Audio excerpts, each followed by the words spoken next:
I say, so let's say you are competing at a high level when you are like 17 or 16 or something. You're going to be fast then because you're not going to have much body fat at all. Like you're going to be fast. And so then when your body catches up, when you start gaining weight, especially on the run, but like also on the bike, any sport where like maybe other than swimming, any sport where gaining weight will slow you down as long as it's not functional weight, you're going to get slower.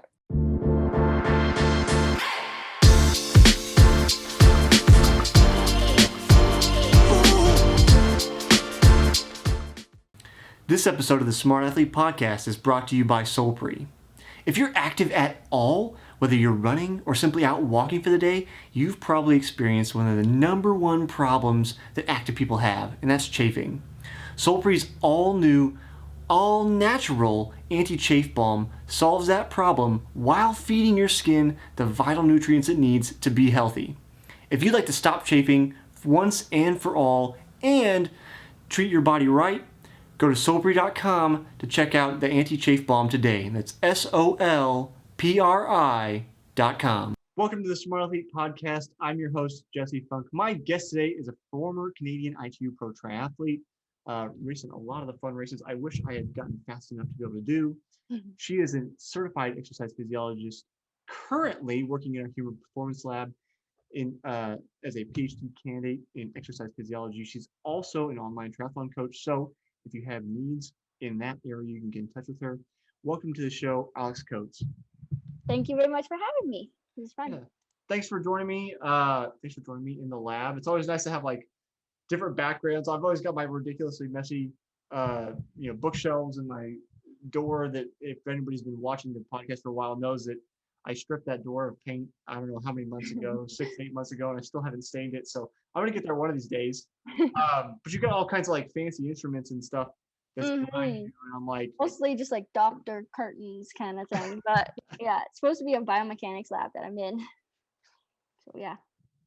How is it like, is it going to work or school, however you classify it in your brain, I guess?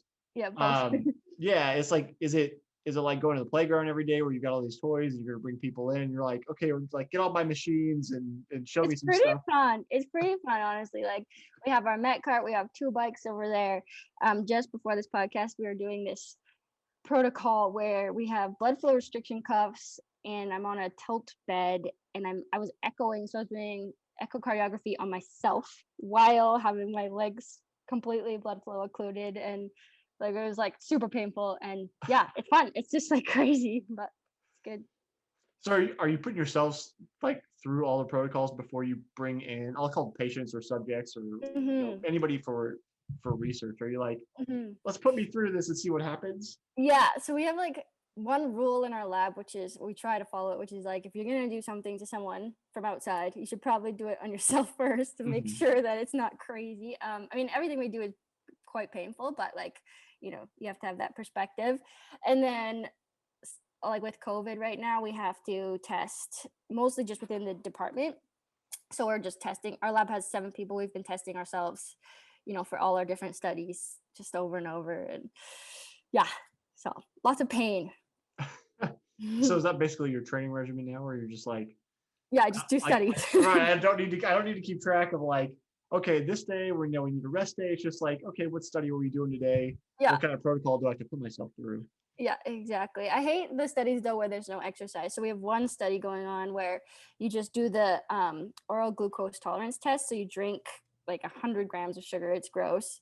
And then you just sit there for 2 hours, or we do it with muscle stim, or you do it with blood flow restriction. But either way, you're just lying still for 2 hours while your blood glucose goes crazy. So I hate that, but I like the exercise days because, you get a workout in and you get some data. So yeah. So now I have to ask about the drinking the sugar.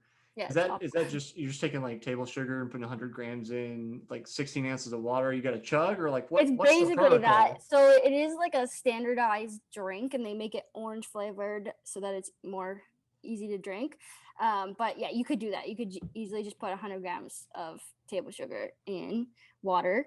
But yeah, we have like these prepackaged drinks, and you just drink it as fast as you can, and then watch your blood glucose go through the roof. It's terrible. I just why is maybe a good question, because I'm just thinking about like and like as you're prepping to race, like you're not going to take in 100 grams of sugar in an hour, let No, alone just being like, hey, let's we're chug all in this a minute. right, let's see what happens. Yeah. It just sounds like I feel like it would definitely make me pass out after after your like insulin goes crazy and then you crash, and I'm just like, now I need a nap. Yep. So does it basically tear you up even though you're laying there doing nothing?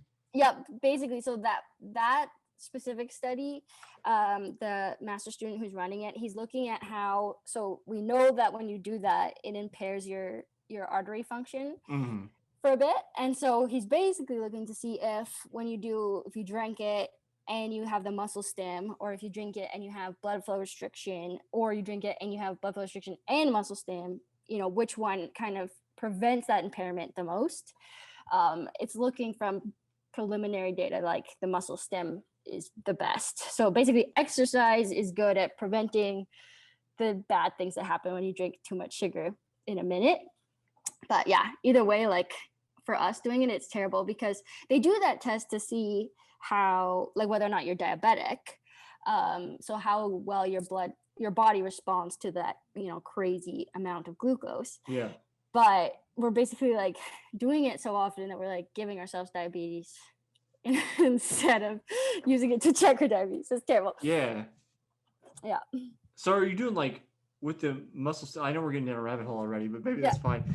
So like with the muscle stimulation, are you like on a treadmill? Or are you using like a stim machine? Like, what's the protocol for that? This one's just a machine. Yeah. And so, or actually we kind of make our own pads, but like it would just be the same as maybe a physio kind of muscle stim machine. And it's just, you're lying on your back and we put it on the quads and we actually go pretty hard. So it's like kind of the most stim that you can handle before it gets painful. But you do that for half an hour, and that seems to help to reduce the blood glucose and like help with the vascular impairment more than. So yeah, the other condition is you have these blood pressure cuffs, you put them around your legs and occlude blood flow for, I think it's 5 minutes on, 5 minutes off, while the stim is going on at the same time. And it's interesting because, we haven't quite seen all the vascular data from that, but I do think that the muscle stim by itself is actually going to be better than the blood flow restriction as well. But yeah, there's a lot of research going on right now in the blood flow restriction space for injuries or for, performance enhancement and stuff. And yeah, our lab does a lot of that. I'm like myself, I don't really do a lot of that research myself, but most people in our lab are investigating uses of it. So yeah. Okay.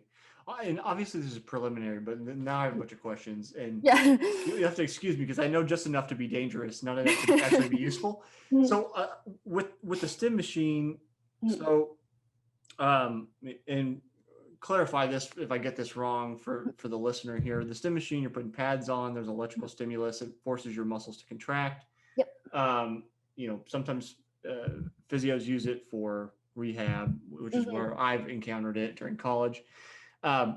When the machine is forcing your muscles to contract, is your muscle still using fuel like it would if you were using your brain to make the muscles contract? Yep, okay. It is. Yeah, so that's like kind of, I guess, the main idea behind it for this is that you're basically kind of, your muscles do have to use some extra glucose. It's like different, right? Yeah, because it's not voluntary, but it still does burn through the glucose as the muscles are contracting. And so, that's kind of the idea behind it. That's why as I was thinking about it, and you were saying that the inclination is that probably that would be the thing that doesn't, make the blood glucose level spike as high, I think is what you had said. So my inclination was like, okay, well, is that because your body's basically signaling the sugar to be moved to store or use a glycogen, so that's why I was like, I think that only makes sense if the stimulation is actually using fuel. And I was Yeah. like, I simply don't know whether it does or not. No, it does. Yeah. And then I'm doing, so I don't know if you've heard of Super Sapiens. They're the new like continuous glucose monitors. They just got banned actually from UCI cycling. Just 'cause Okay. it's like too much data. Okay. But a lot of famous athletes are being sponsored by them. And basically it's giving you minute by minute blood glucose readings. So we're going to be doing some studies with those just to see how we can use it to enhance performance, I guess, or kind of help you with training and everything. And so with what I'm going to do is basically similar to what we just talked about, but then also add a full body exercise after you drink the 100 grams of sugar. And, in theory, and this, should definitely be the case, is like full body exercise is going to be much better than just muscle stim, but it's kind of like a graded response. You've got you've got nothing, which is the worst, and then you've got this blood flow restriction, which probably is better than nothing, and then muscle stim, which is better than both, and then full body exercise is going to definitely be the best. But yeah. Well, and then like from there, because as we were talking about before I get going, I'm working on a new sports drink, so I'm like interested in body's response to sugar and when you need sugar and all that kind of stuff. So, and then looking at like competing products and all this. So then, as I'm thinking about this, something else that I'm curious, and whether you know about without the study, is like, so you can only your body can only absorb so much of one source of sugar. It's like 60 grams or something an hour. Yeah, so when I was exercising. like, yeah. So I think it would be also interesting to say if those 100-gram vials or samples or whatever are standardized, but if you could mix them and say like we're going to do like a 50-50 glucose fructose, and then how does your body respond to that? And then like I'm especially interested in, you may have seen this, there's a number of companies coming out with products that are using this sugar called cluster dextrin, which is supposedly you can take in a much larger gram quantity per hour while exercising. Is that the Martin stuff? I'm not sure. Okay. I'm not sure. I know I know Scratch Labs new like super fuel, or it's the black bag. I know they are using it, and somebody else I just can't remember, but I haven't looked into it that much. And partly I'm like, where did this stuff come from? How do we figure it out? And then why does it, why is it you can supposedly actually take in more carbs per hour with it? So yeah, the original Martin, they claimed that you could take more in than normal glucose fructose kind of mixtures, and then they did a big study and found that you couldn't. It was the same amount as if you just did like a normal glucose fructose kind of mixture. Okay. But there's newer versions, and I know the Tour de France guys are using it, and they once again claim that you can absorb a lot more. And it's just because it's different like receptors, different absorption kind of receptors. So you can kind of find the perfect mixture so that you absorb the most possible from each source. Then you can take in the most, sugar essentially. And so whether or not it's true, like whether or not you can absorb more than like a traditional glucose fructose mixture, I don't know if that is fully known, but they do still claim that you can. So we'll see. Right. Well, that's the trouble with supplements is at least in the US, I don't know what the regulations are in Canada, but like you can claim all kinds of things without necessarily having evidence to back it up, which is where people go, oh, the supplement industry is not regulated, which isn't true, because there are lots of regulations in terms of like production and stuff and quality control, but it's the claims part that isn't so regulated and where the confusion comes in. But you're at the, I'll call it the forefront, but like you're in the setting, you're part of the group of people that gets to say, okay, this is bullshit or this is real. Like you can actually figure out what's going on. Yeah. So I don't know for certain if I know that there's a study that came out. So the stuff that like 2-hour marathon guys, those guys, what they were taking, I think following that, like around that time, they found that the Martin whatever concentration wasn't actually better than normal. But I do think from that they've revamped it. So I haven't seen the more recent research if there is any, but Okay. So we'll continue down the rabbit hole here. Yeah. So like say, so like with the 100 gram thing you're taking in, say I Mhm. decide, well, I heard Alex talk about this thing, and I think it's going to be my way to super fuel for my upcoming race. So I'm going to take one in every hour. Yeah. And then we know that's not going to be a good idea. So Mhm. what happens beyond that, like 60 gram Maximum amount. limit or whatever, and that extra 40 grams, what's happening to that? Is your body just going to shoot it out? Is it, like going to give you diarrhea? Or are you going to throw Yeah. up? Like, what's It's going to happen? basically GI distress as far as I know. It's basically like since you're not able to absorb it, Mm-hmm. then and also a lot of the time your body has to kind of try to dilute it. So you're pulling water into the stomach to try to dilute it, Right. and you're not able to absorb it. So you're not able to use it. So then you're going to have GI problems. But you can train your gut to handle more and more Yeah. carbohydrate. So you can get like, upper ranges over slightly over 60 if you're really good at it. But yeah, other than that, let's say like you find your max is about 40 to 50. I wouldn't try and exceed that, like especially in a race. Like it's like you can push it in training to your max, but then like in a race, just go with what works. And if the most you could take in is 40 to 50, cool, just go with that. Rather than give yourself GI distress and then they'll add tons of time to your race. Yeah. You have to stop or whatever. So yeah. Yeah. Well, and for you, so for you listening, if you're more familiar with the like long course Ironman format, Mhm. you may not know, like with ITU racing and what Alex is doing for her racing career, there's a much smaller margin for error. Like if you've got a Yeah. flat, you're probably, unless you're just the biggest stud on the run, probably not coming back Yeah. to be on the podium. Unlike an Ironman where, like when Christy Wellington had a flat and she had to change and still came back to win. Like it can happen in the longer formats, but Mhm. when you're only racing for 2 hours, give or take, that anything goes wrong and like the day's over. Yeah, exactly. When you get a flat, like basically you kind of resign yourself to your day being over. Maybe you finish the race, but like if you lose the pack, and that's the other thing with IT racing, it's pack riding, right? So as Right. soon as you lose a pack, you're screwed. Yeah. Then you're racing for definitely not top 10. So Yeah. yeah. Mhm. Just trying not to get lapped and pulled out of the race at that point. Yeah, exactly. Sad. Yeah, which that's it, again, if you're not familiar with ITU racing, they're lapped courses. So if the leaders on the bike pass you, you're still on the bike, then you're pulled from the race for the day and your day's over. Hmm. Which makes sense. I mean, the laps, it's not like a mile long lap where Yeah. you're Yeah. going to come up on you quick. But if somebody's injured or like, I know, gosh, it's been quite a while. I think you were racing pro at the time, but I don't think you were at this race. Not that I would know. It Mhm. was High V in like 2010. It was the Des like, Moines. yeah, it was the Mhm. like the year with the I think 2010 was the year I was there, 2009 and 2010, because I get mixed up which is which. Cool. There was, Simon Whitfield. yeah, Maybe? it was the 6-way sprint finish with Yeah, yeah, Simon yeah. Whitfield. They won.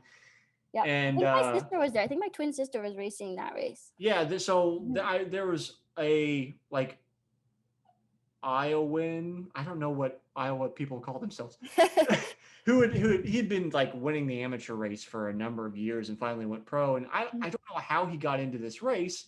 He was certainly fast enough to race like the Continental Cup and the lower like ITU races, but he just was not in shape to race with those guys, and he got lapped out. Yeah. It was like, that was an instance where I saw it and I was like, I mean, that probably made sense because like he wasn't going to come back on the run and Hmm. and The try tricky to get up part for there. that is it comes down to the swim, Right. because it's like, yeah, sure, you probably are fit enough to hang in the bike pack, and then like the run, doesn't really matter how slow you go, you're not going to get lapped out.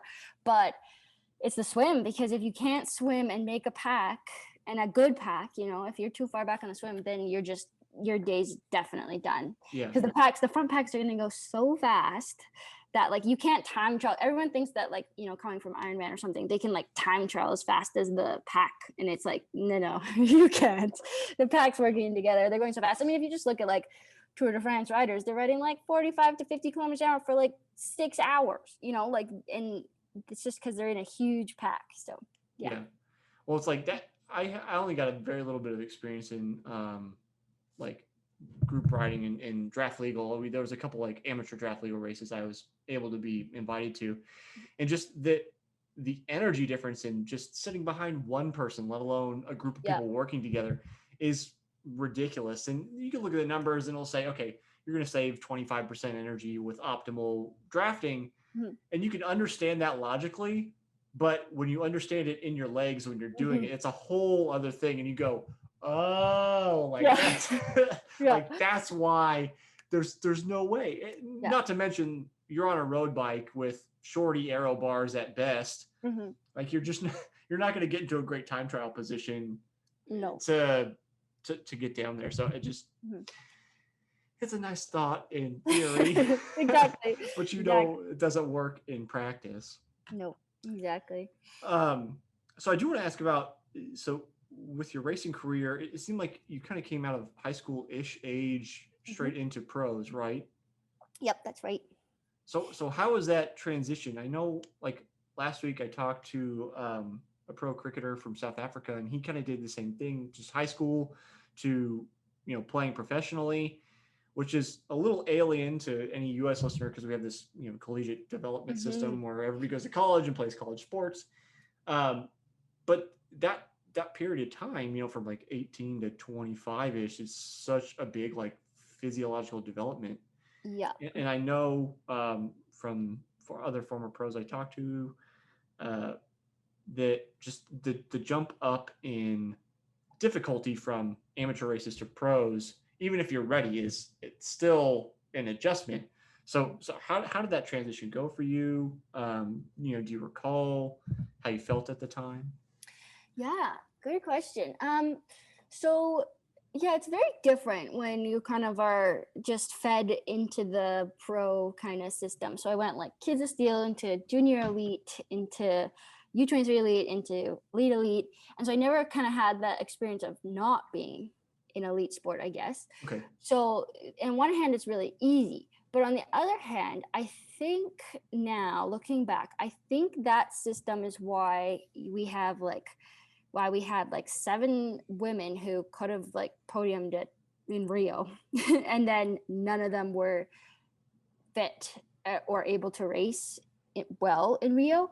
And I think it's because so like especially with female athlete development, like with men, it's fine. You're going through puberty and everything, you're getting fitter, you're getting stronger, and it's just kind of like it's okay if you just keep training more and more and more, and your body's gonna, strengthen, and you're gonna get stronger and bigger and better and all that.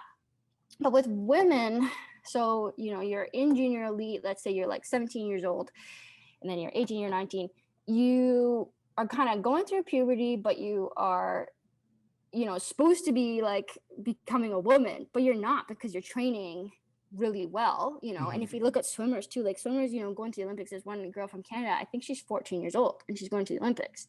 So what's interesting is you're not really allowing your body to gain the fat that it will eventually gain, and you're not kind of like, so like you're going through puberty, but you're not going through it completely. And then what ends up happening is around the age of 20, 21, all the way up to maybe 23, that's when all the women start breaking down. Mm. So we looked at like, Paul Finley on top of her game when she was 19, 20, because she has like awesome strength to weight ratio. We're really fit. We can compete with the best women in the world, like all that. But we never like allowed our bodies to catch up. And then your body catches up right around that age of like 23, maybe 22, something like that. And then all the girls just like crack. Whereas if you look at the US women, so a lot of them are doing collegiate varsity swimming, varsity running, whatever. They're training, but they're not quite training at the same level that we trained at. Like we trained like elites when we were, 19, 18. Mm. And so then I really think it makes a healthier, stronger athlete when they come into it later, like as women, because they kind of allow their bodies to go through puberty. They're, then they can just, instead of like trying to gain fat while training 25 hours a week, instead you like start just, you already had the fat, and now you can kind of lose it and like get strong, get fit, get kind of ripped. I don't know. So I really think our system is not set up for female athlete development. I think it works fine for men, but we have some work to do on the women's side for sure. Yeah. Well, and you'll probably, I would guess, know more than I do, but I think I remember reading, I wish I could remember which book, because I think it was a podcast guest book as well, but reading about like one of the challenges women have developmentally is like going through puberty, and then like assuming that it's not being delayed through like too much training, Mm-hmm. that like there's usually like a time reversion where, say you're running, a 19-minute 5K, well then you may slow down for a year and be back to Yep. 20 minutes or something. Yep. And then you feel like you're going backwards, so then the tendency is to want to work harder, which makes Yep. things worse. But so if you just like stay the course, like you'll speed back up. And Yep. I think that's something that's not addressed very well by most coaches. And that's what I've been trying to kind of talk about recently in my talks and stuff, is like, I say, so let's say you are competing at a high level when you are like 17 or 16 or something. You're going to be fast then, because you're not going to have much body fat at all. Mm-hmm. Like you're going to be fast. And so then when your body catches up, when you start gaining weight, especially on the run, but like also on the bike, any sport where like, maybe other than swimming, any sport where gaining weight will slow you down, as long as it's not functional weight, you're going to get slower. And we don't talk about that. Like, you'll have these girls who are training super hard and they're getting slower. And it's because their body's catching up, And then, yeah, exactly like what you said. If you just stay the course, you don't freak out, you make sure you're still eating enough. Because what happens then is the girls stop eating as much. Right. Or the coaches will be like, oh, you've gained weight. It's like they had to. Like, they're having this like rebound. Sometimes they're gaining too much weight because their body's like, we have to do this now, Mm-hmm. And so, yeah, you are going to gain weight. You are going to get slower. But then as long as you don't start, restricting energy, you'll settle right out and you'll be faster than you ever were. But the problem is that most girls don't know that's going to happen. Mm-hmm. They do restrict food. They go into the relative energy deficiency in sports cycle, and then they start getting more weight, and it's just like this, and then they get stress fractures, and then it's like, this recipe for disaster. So yeah, well, it's like there's a whole psychological challenge there, because I mean, not only, and this is something I wanted to talk to you about too, is like you've got what I'll call the Instagram reality constantly chirping at you, which that has existed for a long time prior to Instagram, but it was magazines or TV or whatever the medium is, chirping at you about you should look this way. But there's this, like, how do you convince a girl that's gaining weight that you need to eat more? I know, because it's so counterintuitive to like what I'll say is the cultural norm of like, eat less and you'll lose weight. It's like, no, you have a very specific situation that is not applicable. It's not gonna work. Yeah, I know, it's so hard. It's so hard because when you have a girl who's in a state of res, or a guy too, right? But like, let's say you're in a state of low energy availability, your metabolism gets downregulated. So now every time you eat, even if it's like, even if it's like already less than what you're supposed to be taking in, you eat slightly more than that, your body is like going to hold on to all those calories as much as it possibly can. And then that looks like weight gain, or I mean, it is weight gain, right? And the only way to break that cycle is to eat more and then like just let the metabolism ramp up on its own because you're eating enough. And then you can have that healthy balance where if you exercise or you eat less, then you'll start losing weight like a normal person, right? And that's the hardest thing because, like if you get to that point where no matter what you do, you gain weight, like it's an awful, awful place to be in as an athlete or anyone. But like, especially as an athlete, if your career, your life is your sport, and it seems like no matter what you do, you gain weight, like it wreaks havoc on your mental state for sure. Mm-hmm. Mm-hmm. Well, like I always feel like I've had my own challenges, so I'm not trying to play it off as like, oh, I'm perfect and I know all the things to do for myself. I have a coach and we talk it, but just it's like, not only do you have to convince them, okay, you need to eat more, but it's like you've got to get them to buy into it. So like they've got to trust you as your coach, as the coach or whatever. It's like just trust that this is going to work. And there's all the anxiety building about, I don't have the energy to work out and I'm gaining weight. And just all the psychological stressors going on. Yep. And one side note, and it's not really a side note, but for the listener, REDS, or relative energy deficiency syndrome, is kind of Alex's thing, her area of expertise. So just to clarify that, this is not like a paper she read, but yeah, sure. Which when I was listening to the other interview you'd done on the Consummate Athlete podcast, you had mentioned your sister was, you were both racing as pros, and she really ended up overtrained. I thought I had read that you were overtrained as well. So like at some point, was it just her? Was it both of you? I mean, how did you get into saying, okay, like this is my area of specialty? So my sister was the one who got it really bad. I wouldn't say I ever, like, she had full-blown what we call overtraining syndrome, but it looks like chronic fatigue syndrome, or maybe it is the same thing. Maybe, you know what, it's very similar to what we're calling long COVID. So the chronic fatigue that happens after a virus, it's basically like what it seems like. It's just your body can't handle stress anymore, right? And so like for someone with chronic fatigue or this long COVID, they can't exercise at all because any additional energy expenditure just makes their body shut down, So that's what my sister got. And I think it was a combination of many different things. So she definitely was in REDS, like she had relative energy deficiency in sport. She was also doing a lot of altitude training camps. She got progressively worse over time. And like maybe it was even slightly triggered by a virus or something. But either way, like it all added up so that she got to the point where for years she couldn't exercise at all. Like couldn't go for a light bike ride, So that's terrible. Normally, that's very rare. So I think what I don't like is when people overuse the term overtraining syndrome, because that, syndrome, when you get to that point of complete, like can't even go for a light bike ride, that is rare, but it happens. And so I don't want to like overuse that term. But like for myself, and I think any athlete, I've gotten to the point of overreaching, so functional overreaching or non-functional overreaching. I think almost all of us have been there at some point. So it's basically just when you get so tired from training that you can't perform. So even if like, gun was held to your head, if you had to do a 5K time trial run or something, you would do really bad. But with a week or 2 weeks, maybe 3 weeks of recovery, you bounce back. That's just overreaching. And that's what I've definitely had many times in my life. Well, maybe I'll apologize, because I know, like, I often refer to as overreaching as overtraining.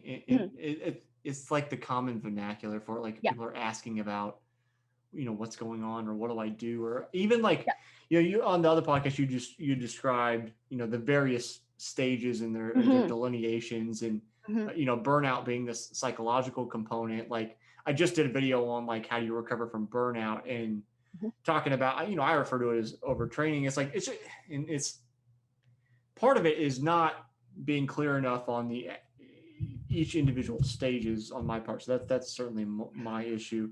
But then part of it's just trying to, for most people, say average Joe, if they've reached this stage of overreaching, it's like, okay, you take some time off. Like that's all I need to say. But it's like trying to explain that, there's all these factors that go into it. And I think one thing that you talked about on the other podcast, that it can be a trigger. And I think in the studies you're talking about, like how just adding miles didn't really get like participants into overreaching or overtraining. Like you had to be intensity.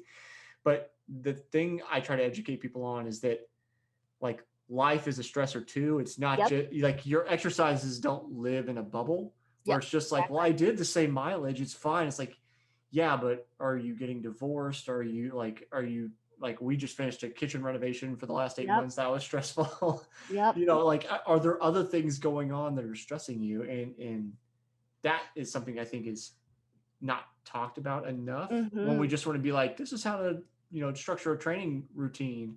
It's like, yeah, but what else is going on? Do you have like a huge deadline at work you got to get done? Like, then maybe you're not going to complete all of your training hours this week. Exactly. And I think that's what's different from like an elite athlete who can, sure, they're still going to have personal life issues and stress and stuff, but they can dial it in so well. Like when you're just training, you know, if you're not working, you don't have school, like you don't have all that you're really focusing on is training, it's so easy to just get the training load right, because it's like all we really care about is the training.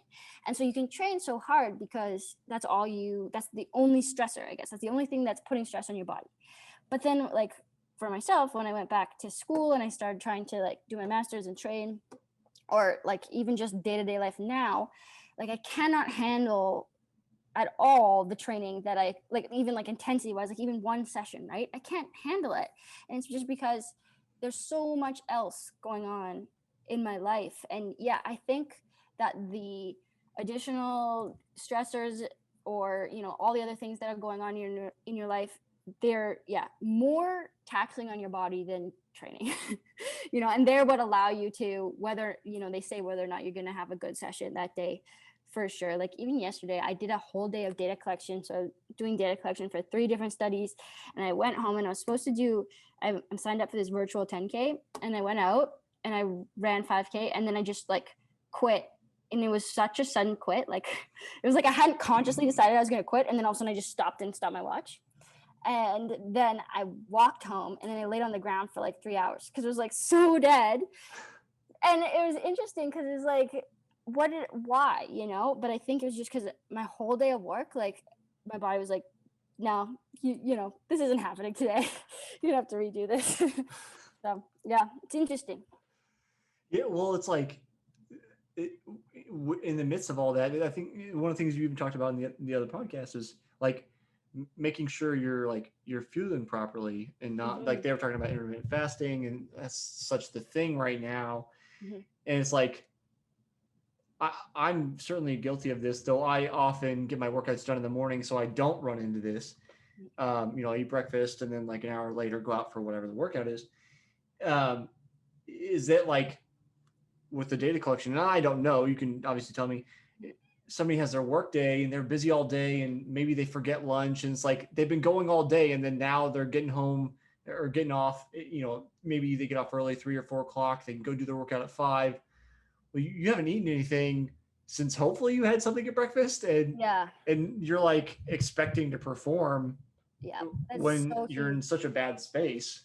That's exactly what, I think yesterday what happened was I had brought my food, but like, you know, I ate my lunch around 12, wasn't even like that big. And then I had a snack when I got home, but like, then I waited to run. And so just overall, a lot less calories than I would have had if I just stayed at home all day. Then I went outside to run at like, I don't know, 5:30 or something, and it was still like 30 degrees here and just like 70% humidity or something. Sorry, that's Celsius. Yeah, I don't know what that is in Fahrenheit. No, it's fine. I'll look it up here in a second. Yeah, basically it was really hot. I hadn't eaten enough. I had, you know, all the mental stress of just back-to-back testing. And it's so, I mean, for me anyways, I know that I'm very sensitive to calories. Like I think when people, I almost like get used to not having enough calories, and so they can kind of handle it a bit better. I mean, you're still not handling it well. Like no matter what, you will perform better if you're fed. And I think that's something people need to realize. It's like you will 1000% perform better. You'll have a way better session if you are fed, especially with carbs. Like, you know, you need those full glycogen stores. You'll be able to push so much harder. But like for me too, I think I'm just, maybe because I know that about myself, I'm extra sensitive when I'm not fully repleted. And it was like an interesting intersection of like psychology and physiology, where like I quit before even having thought about quitting. Like, you know, and my body obviously, like, it's really good that I didn't push through and do the full 10K because I was so dead after it for so long and so like mentally foggy that I, like, imagine if I had done the full 10K, I probably would have just I wouldn't be talking to you today. So yeah, it's interesting. So one of the things I think about is like, you know, we're basically on the same page as far as I can tell. It's like, eat carbs, they're gonna fuel you, they're a good thing. Yep. And so one of the things, like, you know, I do videos about running because that's my background, and you know, I am not a dietitian, but I do talk about food sometimes, and I talk to dietitians, so I try to get, you know, good information from them. But you know, like low carb and keto and those things are really popular right now, and there's always a new fad diet, whatever that is at the time. And somebody somewhere sometime will be like, I'm a super vegan and I, do really well at Ironmans. Yeah. It's like, that's awesome, man. Like you go, or woman or whoever it is, like that's great. Mhm. But it seems like when we look at literature and they do the studies and try to figure out, okay, what's performance on a low carb versus carb in Mhm. cycling or running or whatever the study is, and then it shows, okay, yes, like endurance isn't often hampered, but then the like high end power is hampered because you have no Yep. glycogen. It's like they see, we'll call it like Ben. I don't, Ben's nobody, but as for example, we'll call Ben the super vegan. Mhm. They like see Ben and they're like, well, he can do it, so I obviously can. It's like, well, Ben's probably the exception to the rule. Like, how do you get past that psychology? Do you deal with that psychology with your athletes that are like, they're like, Yeah. they're that confirmation bias? So it's like, I want to do this, and I find the one example that's like they could do it, and you're like, likely not. Yeah, it's so interesting because, like, so I think part of it is people don't realize how much better that person could be doing if they were eating enough protein and carbs. So, like, it's like, sure, they can do it. How fast do you think they would be if they were properly fueled and properly recovered? So we know, like, you know, and I, yeah, so like, if you're getting enough good quality protein following workouts, you're going to be able to have way more muscle protein synthesis. You're going to be able to adapt to that training so much faster. It's less stress in the body. And then exactly the same thing for carbs. So it's like, it comes down to, can you adapt to the sessions that you're doing? And then also, how hard can you push in those sessions so that you can kind of like level up, right? So there's a whole body of work done by Louise Burke out in Australia. And she's the, I don't know, god of sports nutrition.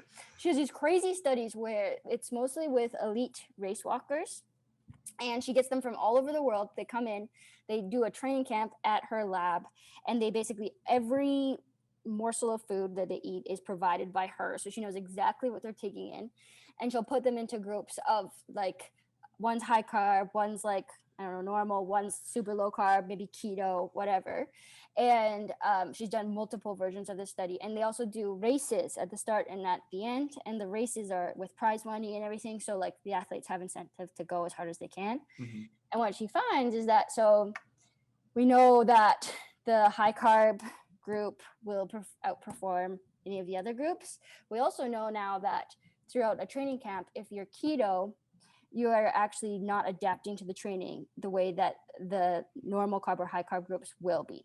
So it's basically showing like, not only are you hampering your performance in a given session, like in a given race, you also are not adapting to training. So you're not able to level up, let's say, the way that the other group is. So it's like interesting when people are like, oh yeah, no, I perform really well on, let's say, low carb or vegan or whatever. And it's like, but you don't know how you would be performing if you put that back in. And I mean, even for myself, so I went through a phase when I was 21, where it's like really paleo, which is paleo. It's funny because once again, it's like any diet. It's not meant for the elite athletes, because the elite athletes, like, this is meant for people who are sedentary. Like any sort of stress where you're not giving yourself enough food is perfectly fine for somebody who's sedentary, because they don't have the additional stress of exercise. Throw in the exercise, and if you actually want to perform in those sessions, like, you need a lot of carbs. You need, I mean, with paleo, I had enough protein, but like, I don't want to be a fat burning machine. I want to be able to like run 5K or 10K really fast. And I found when I started adding more carbs back into my diet, even through just like oatmeal, rice cakes, rice, whatever, all of a sudden I stopped getting sick so much. I was able to push in workouts. Workouts seemed easier. And it's just like, yeah, so maybe like for some athletes who really believe like one way is the best way for them, it's like, okay, do it for 3 months.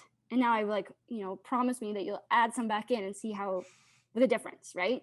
Yeah. And then just let them kind of figure that out for themselves. It's so perplexing. Like, one of the things I think we get ourselves into trouble with is that, like, our brains are trying to find patterns in things, right? Like Mm-hmm. that's what the human brain does. Like we find patterns, we identify them, but then we identify false patterns too. Yeah. And like that's where like confirmation bias comes in, where you're like, I think this is going to what happens, and then you see it, and you're like, yep, that's what happened, Yeah. even though you may be ignoring like evidence to the contrary.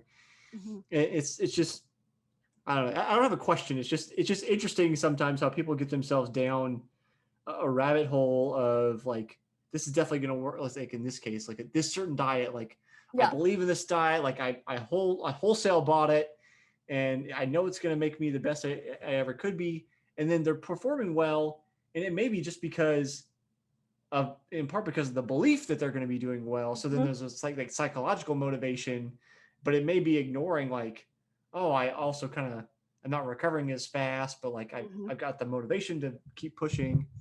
You also And like if you start losing weight, and most diets work, like any diet, vegan, paleo, anything, they work initially because you start losing weight, right? mm-hmm. It's just because you're taking in less calories. And people will think like, oh no, it's because I'm taking in less carbs. And it's like, no, it's because you're taking in less calories. And maybe it's because it's harder to take in. Let's say you cut out all processed foods or all grains. Now that's like a large amount of food that you just took out. And so yeah, you like if you were good at counting calories, you would realize you're taking in less, and so then you start losing weight, and then for a period of time you will perform better. And then it's just when you get to that point in time following the like low energy availability REDS pathway, that as soon as your body's like, you know what, this is too much stress. Now, once again, down regulate the metabolism. Now, even if I'm taking less calories, I'm gaining weight. And then you start having bone problems, and then you have stress fractures, and then, that whole cascade. So yeah, it's hard. Like people will be like, this is definitely working for me and I'm faster. And it's like, sure, for a bit, like you will be for a bit. But my go-to is kind of diets for athletes. Like if you're an athlete, you shouldn't be on a diet. You can be on like a specific, let's say like for me, I find I'm pretty sensitive to gluten. I don't eat gluten, but I don't count myself as being on a diet. Like I'm substituting my carbs. I'm eating a good amount of carbs no matter what. So like there's always going to be exceptions, but it's just like diets diets are not meant for athletes. They're meant for people who aren't exercising. And then yeah, that's my go-to.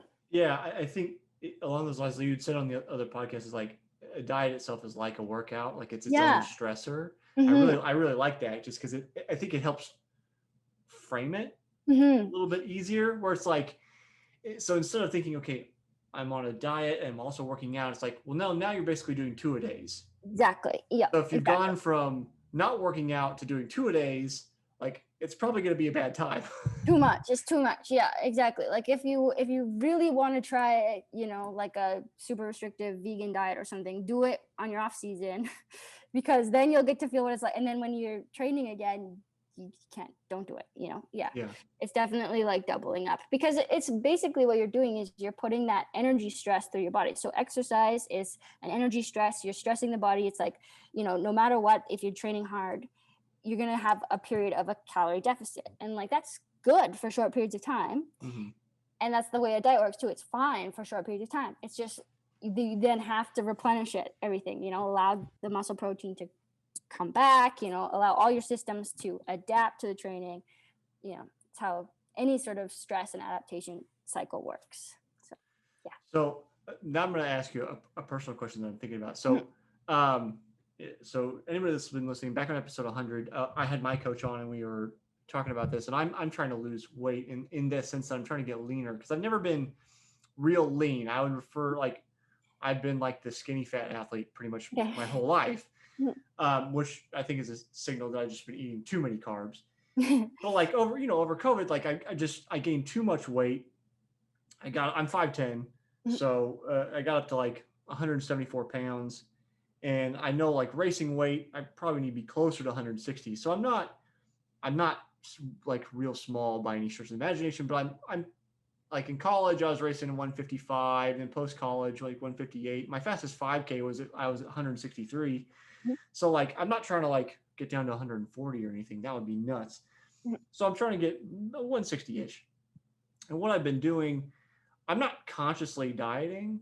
I'm just trying to be like, I basically have a system of like, if I'm hungry, I eat, but like trying not to like eat too many extra desserts or like things like that. Mhm. And then I take my weight every day.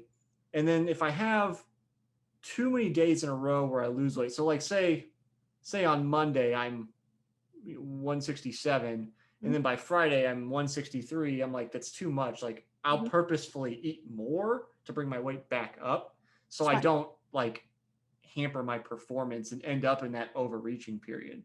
Hmm. Am I on the right track to do what I want to do, or Yeah, it am I sounds like doing? you I just want to make sure I'm not like doing some weird dysregulated eating or anything. Like I want to make sure I'm doing it right. doing And right. Yeah. yeah, So the idea is you want to be losing it gradually and in like the smallest possible increments possible. So it's kind of right. like if you can be in a 300 to 400 calorie deficit, you'll be okay, like Mhm. per day. Right. My And goal is so, actually to try to shoot for like 200 because I yep, find when I tried like 3 to 4, I get hangry. Like I just get yeah, mean because, yeah, and then I know for sure that I'm like, I need to I eat need to eat something more. because like I'm being pissy about everything. Hmm. This just the littlest stuff, and it's like that's the signal to me. Like eat something. Eat something, yeah. You're too under So I calories have or a whatever. couple like rules of thumb there. So yeah, you want to keep it within that like small energy deficit because too big, then you're just gonna put yourself into reds, Hmm. and then you lower your metabolism and then it's not gonna work for you. So that's one thing. Another thing is just make sure you're eating enough after your workouts Hmm. because that's the only time you're gonna adapt from the workout. So you don't want to impede the ability to adapt from your training. Otherwise, Right. the training becomes essentially worthless, right? If you can't get faster from it, why are you doing it? So like, so make sure you're fueling like quite a lot after the training. So it's like if you're going to eat big, eat it after the training.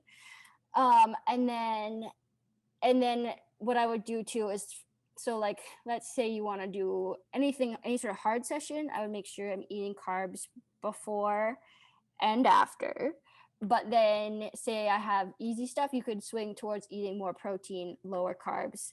Because the protein, if let's say you're in a calorie deficit, but you have enough protein, the protein is going to allow you to maintain your muscle mass, not lose any of that muscle mass, not lose any of those essential, proteins essentially. And then, but still lose a little bit of weight. You want to really target the like fat loss, not Right. muscle loss, right? Right. Right.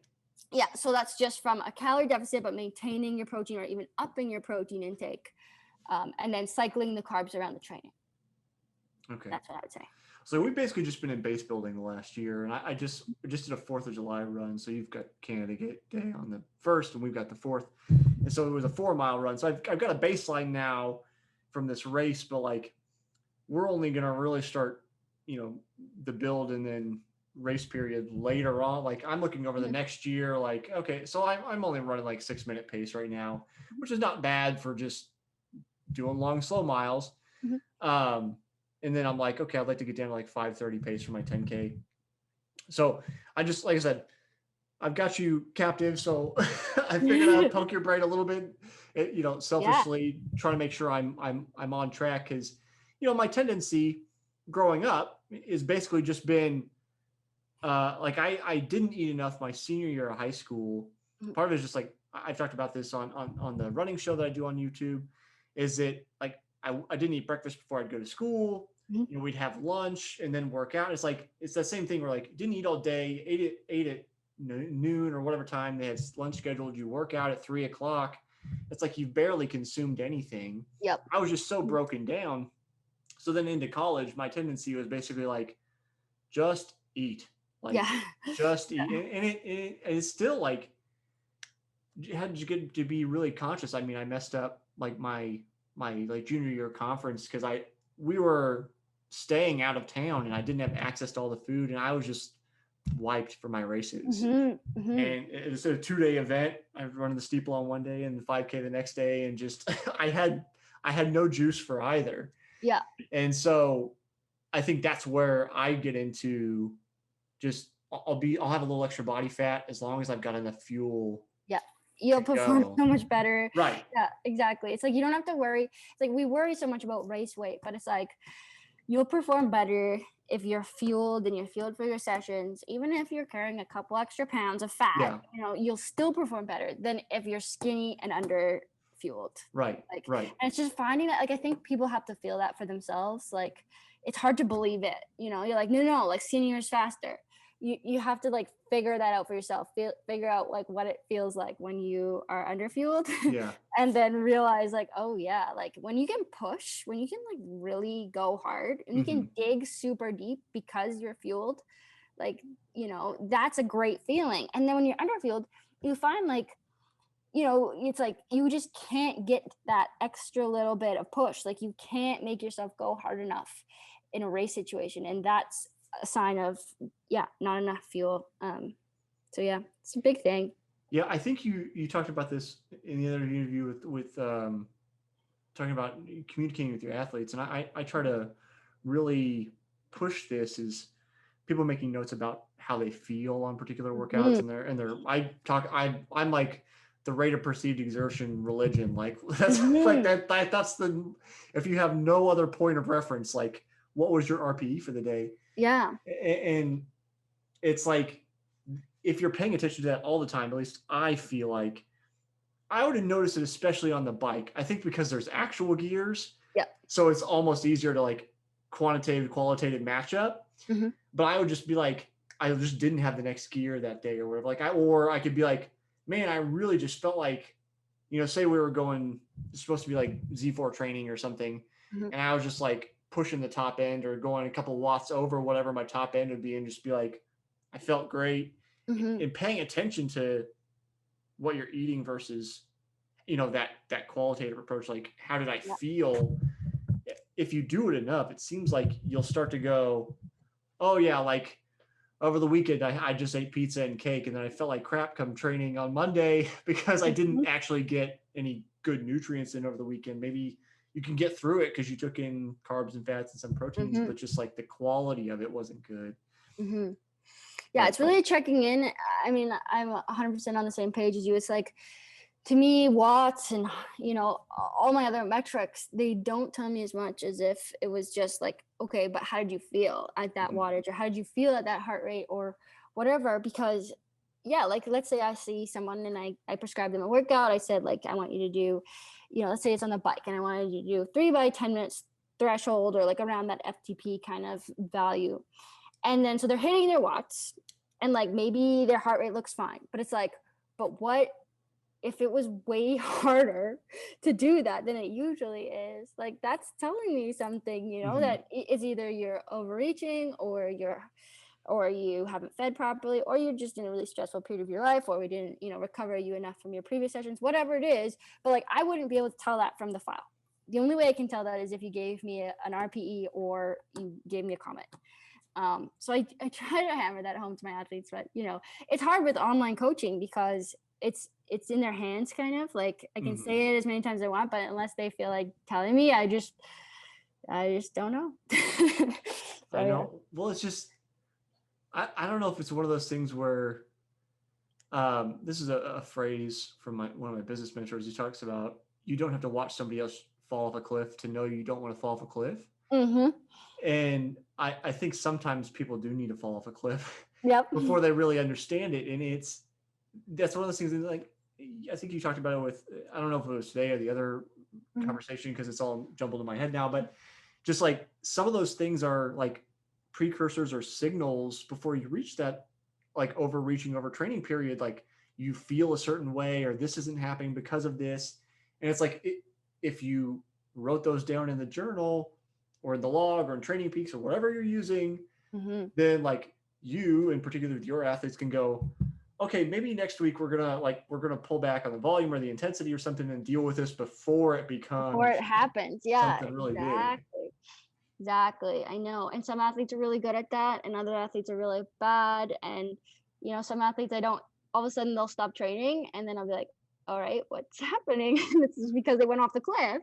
It's like, we could have prevented it, but that's okay. I guess we'll just like let you, you know, wait it out again for the 10th time. So, yeah. Well, it's like I go back to Dr. Matt Jordan, who is at the Canadian Sports Science Institute. And he, you know, he has a lab kind of like what you're in now, and he you know, takes all these biometrics and tries to figure out all these different things. And like what we talked about with him is that no matter what data he can come up with and reliable predictors for injury or recurrence of injury, it's like if we come back to RPE, it ends up correlating and being one of the most reliable measures, Yeah. no matter what data we can take. Yeah, So exactly. it's like when you're talking about probably your athletes or athletes of, I can always say average Joe, but that covers a really broad range of people.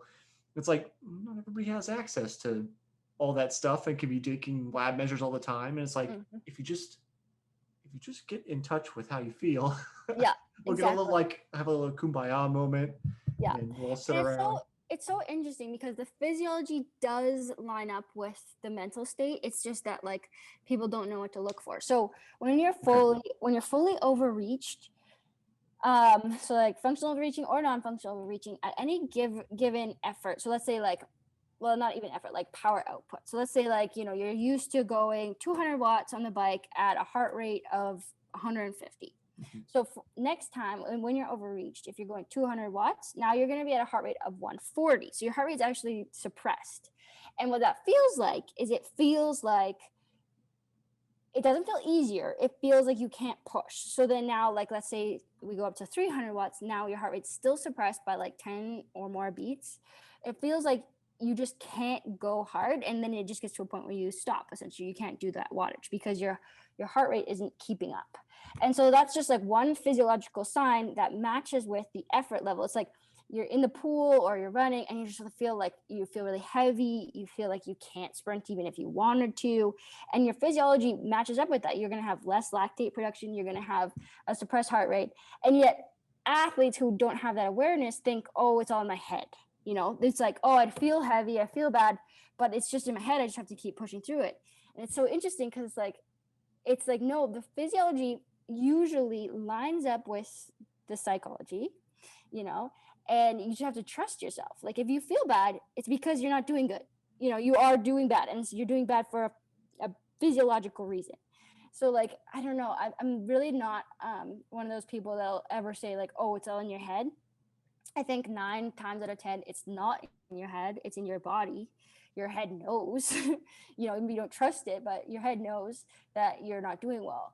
And it's just like that 1 time out of 10 where you have someone who just kind of gives up because, whatever, for whatever reason, like, someone passes you and you're like, oh, they shouldn't be passing me. And then you quit. But I don't think that happens as often as we think, Mm-hmm. So yeah, my go-to is like, if you're feeling bad, it's not in your head, it's real. Like, Yeah. Think about why are you feeling bad? Maybe you're overreached, maybe you're underfueled, all of those reasons. So Yeah. It's just, so I was getting ready to talk to you. I just thinking about overtraining and overreaching made me think about Vanessa Raw from back on episode 61. You're probably familiar with her. You may have raced together. Yeah. And so former British ITU triathlete. Mhm.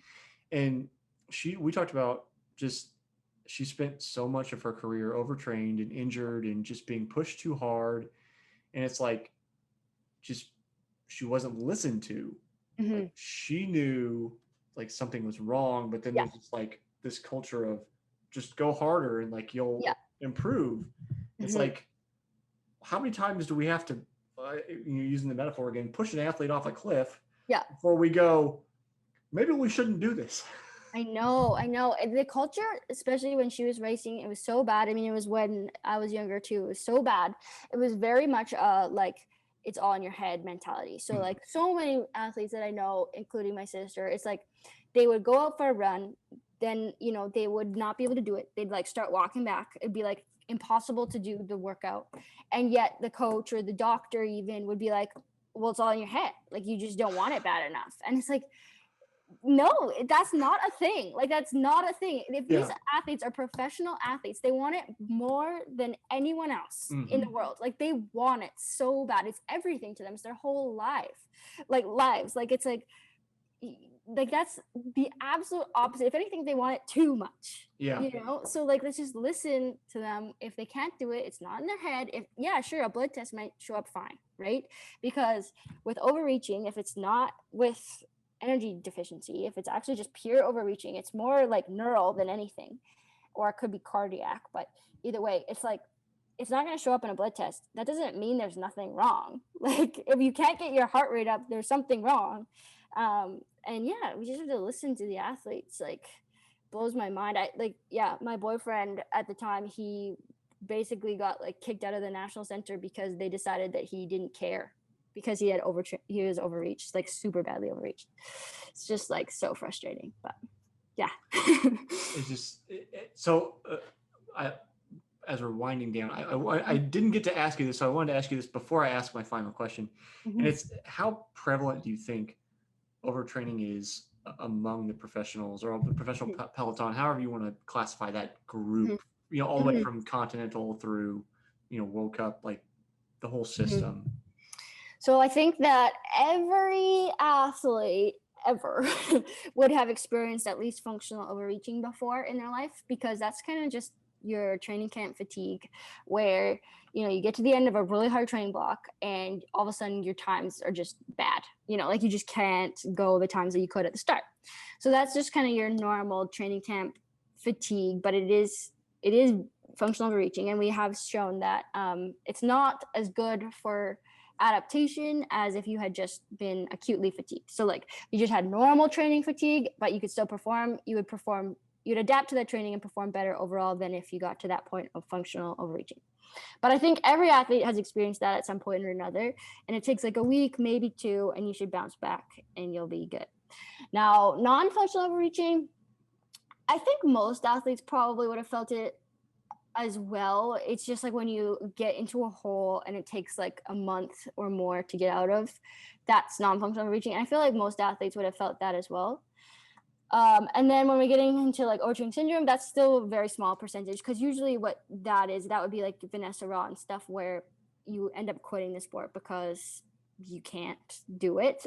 So that's still a pretty small percentage. And then in terms of like low energy availability, that's definitely tied in with the overtraining syndrome, like Vanessa Raw and my sister. And those ones, so like, I feel like, the nice thing about RED-S and low energy availability, it has pretty obvious markers. And so the most obvious one is stress fractures. If you're having stress fractures, there's a very good chance that you're in a low energy state. And so I would say basically any athlete that's had a stress fracture likely was there, and they're not performing optimally, even if they think that they're doing fine, because they're not fueling properly. And I don't know, I want to say we don't have solid numbers on it, but I bet you close to 50% of elite endurance athletes have had a stress fracture, and so likely had RED-S. Yeah, so it's high numbers, Yeah. And with the training with endurance sport, just you're training so much, you have such a high volume that even if you don't have some sort of disordered eating or anything, it's just so easy. And like you said too, when you go to school and stuff, it's just so easy to unintentionally not fuel properly, or you just don't know, you don't realize how to pack your food for the day. Or I'll start coaching some athletes who kind of went from being not athletes to becoming triathletes, and I'm you need to eat 1,000 more calories a day than you're eating, and they're just so used to eating the same thing every day. So it's easy to unintentionally get yourself into these bad positions. It's just, I don't know, it's something I think about, just because it seems like it maybe it's just me going, if we could have prevented this, like in Vanessa's case, if we could have prevented this, then what kind of career could she have had? And even if she didn't become world champion and win Olympic gold, just the qualitative experience of having a more productive, enjoyable career, instead of running her into the ground and just grinding her into a pulp, I just think about the qualitative experience of the person, and is it really, especially our pros, all the amateurs, because there's way more amateurs than pros, but the pros should be the example of how to do it right. And it's if we treat the best of the best not the best we can, are we really setting a good example of what the sport should represent. So Yeah. I guess I think about that sometimes. Yeah. And I think like we just have this tradition of really bad coaching.